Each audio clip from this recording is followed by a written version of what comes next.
I don't do videos on weather, but this is a pretty important video. Here we're looking at Hurricane Harvey's current position. And I'm going to just go ahead and run this model for you. And this takes us through the next 8 or 9 days. And what it's showing is this Hurricane Harvey, this Category 2 hurricane currently, making landfall there south of Bayville. And then I want you to watch this. This is pretty important because it makes a curve and starts to go up the coast here.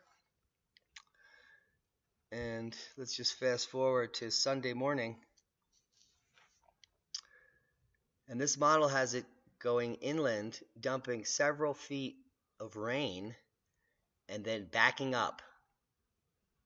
Now what that's going to do is cause amazing amounts of flooding for hundreds of square miles. And then it has it coming back out into the Gulf here on Monday and re-intensifying back into a Category 2, Cat 3 storm. And Monday, Tuesday, and Wednesday, it comes up the coast towards Houston. Here it is midday Tuesday, re-intensifying. And Galveston Bay is directly north there. It's going to get hammered. And then here